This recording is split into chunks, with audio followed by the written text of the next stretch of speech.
الرحمن الرحیم عن ابن عمر رضی اللہ عنہما عن رسول اللہ صلی اللہ علیہ وسلم قال، حضرت ابن عمر رضی اللہ تعالیٰ عنہ حضور اقدس صلی اللہ علیہ وسلم سے روایت کرتے ہیں، قال آپ صلی اللہ علیہ وسلم نے فرمایا، ان ابر البر، بے شک سب سے بڑا حسن سلوک یہ ہے، ان یصل الرجل اہل ود ابیہ، کہ آدمی اپنے والد کے اہل محبت کے ساتھ صلہ رحمی کرے۔ اس سے پہلی حدیث میں بھی گزر چکا کہ حضرت ابن عمر رضی اللہ تعالیٰ عنہ نے حضرت عمر کے دوست یعنی اپنے والد صاحب کے دوست کے بیٹے کو راستے میں جب ملاقات ہوئی تو ہدیہ دیا، اپنا دراز گوش انہیں دیا، اسی طرح اپنا امامہ مبارک انہیں عطا کیا۔ تو یہاں وہ قولی ارشاد جس کی حضرت ابن عمر کے عمل سے تشریح ہوئی، اور پھر آخر میں حضرت ابن عمر نے حدیث بھی بیان کی کہ اپنے والد کے تعلق کی حفاظت کریں۔ تو انسان پر والدین کے حقوق میں سے ان کے مرنے کے بعد یہ ہے کہ والدین کا جن کے ساتھ محبت کا تعلق تھا ان کے ساتھ بندہ تعلق برقرار رکھے اور اس تعلق کے اندر کمزوری نہ آنے دے۔ اگر والدین کا معمول ان کو ہدیہ وغیرہ دینے کا تھا تو یہ بھی ہدیہ دیا کرے۔ اگر والدین کا معمول عید وغیرہ کے موقع پر یا دیگر خوشی کے مواقع پر ان کے ہاں آنے جانے کا تھا تو یہ بھی ان مواقع پر آنا جانا ترک نہ کرے بلکہ وہ معمول جاری رکھے۔ سعد بن عباد الزرقی اپنے والد عباد زرقی سے روایت کرتے ہیں، قال انہوں نے فرمایا، کنت جالسا فی مسجد المدینہ، میں مدینہ منورہ کی مسجد یعنی مسجد نبوی میں بیٹھا ہوا تھا، مع عمر ابن عثمان، حضرت عثمان رضی اللہ عنہ کے بیٹے عمر کے ساتھ یعنی عمر بن عثمان کے ساتھ۔ فمر بنا عبداللہ ابن السلام، ہمارے اوپر حضرت عبداللہ ابن سلام رضی اللہ عنہ کا گزر ہوا، متکئا علی ابن اخیہ، اس حال میں کہ انہوں نے اپنے بھتیجے پر سہارا لیا ہوا تھا، یعنی اتنے بوڑھے تھے کہ بھتیجے کے کندھے پر سہارا لے کر وہ گزر گئے ہماری اوپر سے۔ فنفذ عن المجلس، انہوں نے ہماری مجلس کو نظر انداز کر دیا، یعنی ہم بیٹھے ہوئے تھے اور ہماری اوپر سے گزر گئے۔ ثم عطف علیہ، پھر ان کے دل میں شفقت پیدا ہو گئی، فرجع علیہم، اور وہ لوٹ آئے ان حضرات کے پاس یعنی اہل مجلس کے پاس، حضرت عمر بن عثمان اور جو لوگ بیٹھے ہوئے تھے ان کے پاس پھر لوٹ آئے۔ فقال، پھر انہوں نے فرمایا، ما شئت عمر بن عثمان مرتين او ثلاثا، آپ جو چاہیں کریں عمر بن عثمان، 3 دفعہ فرمایا یا 2 دفعہ فرمایا، یہ بات کہ عمر بن عثمان آپ جو چاہے کریں۔ فوالذی بعث محمدا، اس ذات کی قسم جس نے محمد صلی اللہ علیہ وسلم کو بالحق حق کے ساتھ بھیجا، انہ لفی کتاب عز وجل، بے شک اللہ رب العزت کی کتاب میں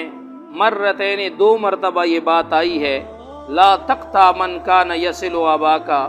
آپ اس آدمی کے ساتھ قطع رحمی نہ کریں جو آپ کے والد کے ساتھ اچھا تعلق رکھتا تھا، فیدفع بذلک نورک، ورنہ اس سے تیرا نوری ایمان بجھ جائے گا۔ حضرت عبداللہ ابن سلام رضی اللہ تعالیٰ عنہ کیوں ایسے گزرے؟ وجہ اس کی تھی کہ حضرت عبداللہ ابن سلام رضی اللہ تعالیٰ عنہ حضرت عثمان کے بڑے اچھے دوست تھے۔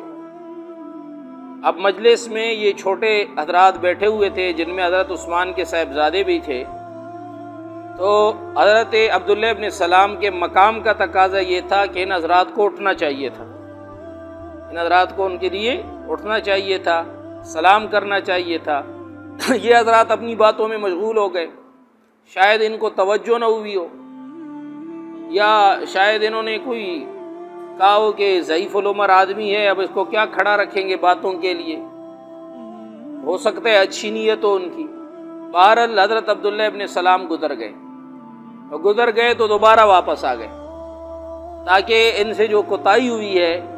اس کوتاہی کی ان کو بر وقت تنبیہ کر دی جائے۔ یہ بزرگوں کی عادت ہوتی ہے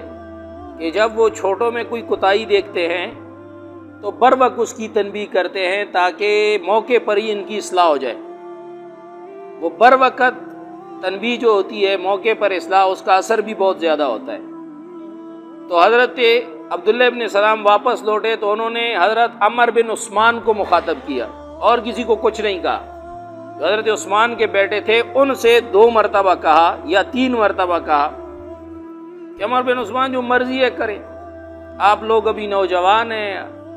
جو آپ کے دل میں آئے کرتے رہیں، اب میں آپ کے باپ کا دوست ہوں، چاہیے یہ تھا کہ آپ جو ہے مجھے سلام کرتے، مجھے ملتے، آپ نہ مجھے ملے ہیں نہ مجھے سلام کیا ہے، جو دل میں آئے کرتے رہیں۔ یہ بزرگوں کی تنبیہ کا ایک طرز ہوتا ہے۔ بزرگوں، اس کا مطلب یہ نہیں ہوتا کہ آپ اسی طرح کرتے رہ کریں، لیکن یہ بزرگوں کی تنبیہ کا ایک انداز ہوتا ہے کہ بھائی بس اپنی مرضی ہے، کرو، بڑوں کی بات، اور بڑوں کی بات نہ مانتے ہو، نہ بڑوں کی بات کو توجہ دیتے ہو، تو تمہارے دل میں آئے کرتے رہو۔ تو یہ گویا ان کو ڈانٹ رہے تھے حضرت عمر بن عثمان رضی اللہ تعالیٰ عنہ کو۔ اور پھر انہوں نے ایک بات بیان کی کہ اللہ کی کتاب میں 2 مرتبہ لکھا ہوا ہے، اس اللہ کی کتاب سے مراد تورات ہے، کیونکہ حضرت عبداللہ ابن سلام رضی اللہ عنہ تورات کے بھی عالم تھے، کہ اللہ کی کتاب میں 2 بار یہ بات لکھی ہوئی ہے کہ جو بندہ تیرے والد صاحب کا اچھا تعلق دار ہو، اس کے ساتھ قطع رحمی نہیں کرنی، اس کے ساتھ تعلق نہیں توڑنا۔ جس کو آپ نے دیکھا ہو کہ میرے والد صاحب کے ساتھ دوست تھے، ان کا اچھا تعلق تھا، تو اس کا ایسے ہی احترام کرو گے جب اپنے والد صاحب کا احترام کرنا ہے۔ اگر وہ راستے میں آ رہے ہیں، ان سے سلام کرنا ہے، ان سے مصافحہ کرنا ہے، ان سے حال احوال پوچھنا ہے،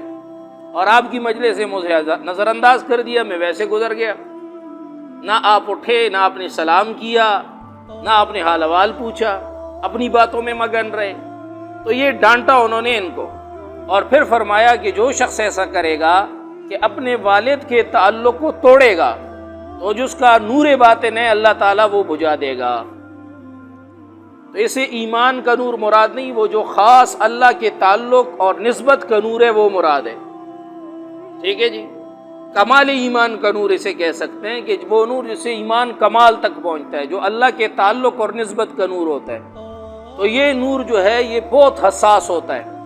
یہ گناہ سے بجھ جاتا ہے، اور یہ اس طرح کی بے احتیاطی سے بجھ جاتا ہے، یہ تکبر سے بجھ جاتا ہے۔ اس نور کی بڑی حفاظت کرنی ہوتی ہے۔ تو لہذا حضرت نے فرمایا کہ اگر تم ایسا کرو گے، قطرامی کرو گے، تو اس سے تمہارا وہ باطن کا نور کیا ہوگا، اللہ تعالیٰ بجھا دے گا۔ اس نور کی حفاظت کرنی ہوتی ہے، کیونکہ وہ نور اگر باطن کے اندر وہ روشنی جلی رہے تو اس سے انسان کو عبادات میں بڑا مزہ آتا ہے، دعا میں مزہ آتا ہے، اللہ کا قرب جو ہوتا ہے وہ انسان کا برقرار رہتا ہے۔ اور اگر خدا نہ خواستہ انسان اپنی بے احتیاطی سے یہ نور ضائع کر دے تو دعا میں دل لگنا ختم ہو جاتا ہے، تلاوت میں دل لگنا ختم ہو جاتا ہے، عبادات کے اندر دل لگنا ختم ہو جاتا ہے۔ یہ تقوی کا نور ہوتا ہے۔ اللہ رب العزت عمل کرنے کی توفیق نصیب فرمائے۔